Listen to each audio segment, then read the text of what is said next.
Isbuucyadii la soo dhaafay waxaa cirka isku shareeray khilaaf weyn oo soo kala dhex galay wadamada Soomaaliya iyo Kenya, kaas oo ku aadan dhul badeed ay ku muransan yihiin labada wadan. Dhowaan ayay ahayd markii Soomaaliya London shirkii ka dhacay kusoo bandhigtay sahmin dhanka shidaalka ah. Taas yeelkeeda Kenya oo aad uga dhagan nugleed wax walba oo ka dhacay gudaha Soomaaliya iyo magaalada London ayaa iyadana xiriirkii u jartay Soomaaliya, waxayna safiirkeedii kala baxday Muqdisho iyada oo soo ceerisay Mudane Tarsan, gudoomiyihii hore ee gobolka Banaadir. Waa xagal ahaan dhul ku fadhiya 62,000 oo kiiloomitir. Kenya ayaana marar badan baaritaan iyo sahmin shidaal ku sameysay dhulkaas, kuwaas oo ay ku muransan yihiin Soomaaliya. Madaxweynihii hore ee Soomaaliya ayaana 2009 ka hadlay barnaamijkiisa siyaasadeed isaga oo ka gaabsaday arrintan. Waxa uuna yiri, dabcan arrintan aniga waxba kalama socdo, ra'iisul wasaaraha iyo wasiirkana waa ka barigood. Dhanka kale, xukuumadda Soomaaliya iyo madaxweynaha dalka maxaa kala gudboon dhigiisa Uhuru Kenyatta. Kow waa in xukuumadda nabad iyo nolol ay xal ka gaarto ciidamada dheeriga ah ee jooga Kismaayo ama laga eriyo dalka gabi ahaan ciidamada Kenya si awoodda Soomaaliya dib loogu muujiyo.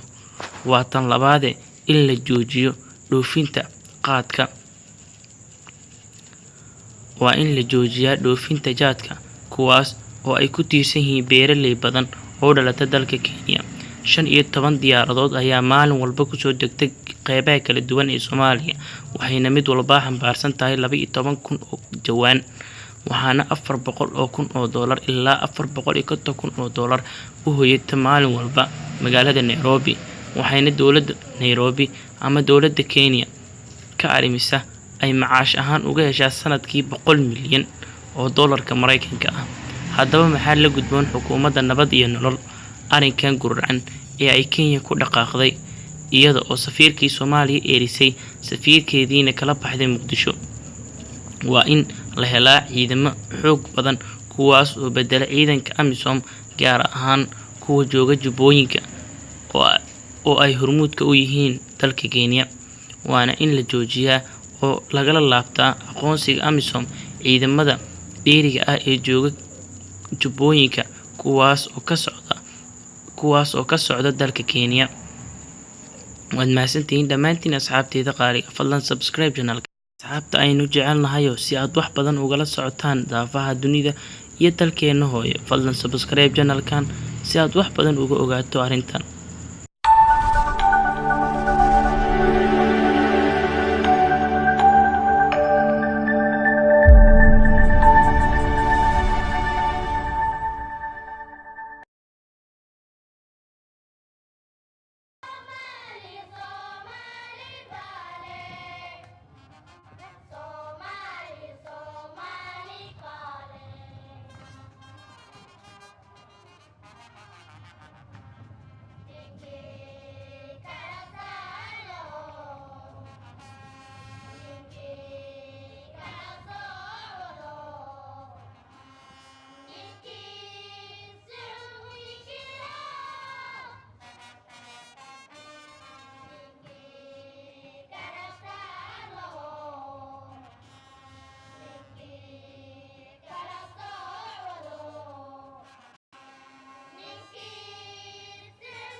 Dhanka kalena waxaa war-saxaafadeed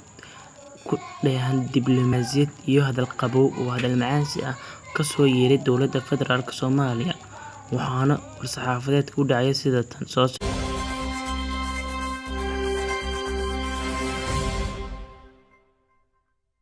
war-saxaafadeed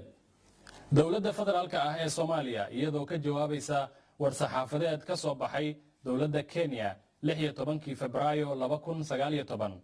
waxa ay cadeynaysaa kow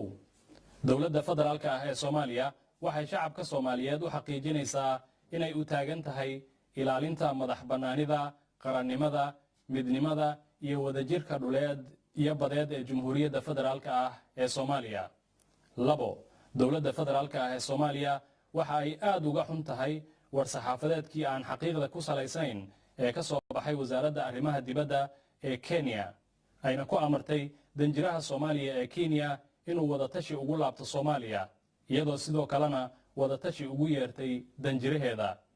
war-saxaafadeedkaas oo ay ku jireen qodobo meel ka dhac weyn ku ah dowladnimada sharafta iyo daris wanaagga ka dhaxeeya labada shacab saddex dowladda federaalka ah ee Soomaaliya waxay cadeynaysaa in khariidada shidaalka ee Soomaaliya ee lagu soo bandhigay shirkii London ay ku muujinaysay badda Soomaaliya isla markaasina aysan jirin wax xirmooyin blokis ah oo la xaraashay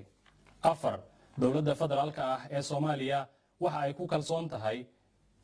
xaqnimada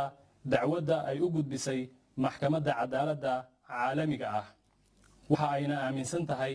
in ay maxkamaddu u qaadi doonto dacwadda si xaq ah sidaas darteedna dowladda federaalka ah ee Soomaaliya waxa ay ku baaqaysaa in laga war dhowro go'aanka maxkamadda shan dowladda federaalka ah ee Soomaaliya iyada oo maraysa wadiiqooyinka diblomaasiyadeed ee caalamiga ah waxa ay dowladda Kenya la wadaagtay qoraal rasmi ah oo ay uga fal celinayso war-saxaafadeedka ka soo baxay wasaaraddeeda arrimaha dibadda lix dowladda federaalka ah ee Soomaaliya waxa ay xusuusan tahay kaalintii wanaagsaneed ee dowladda Kenya ay ku garab istaagtay Soomaaliya toddobo dowladda federaalka ah ee Soomaaliya waxa ay u mahad celinaysaa shacabka Soomaaliyeed meel walba oo ay joogaan oo muujiyay midnimo iyo wadaniyad taageerana la garab istaagay dowladooda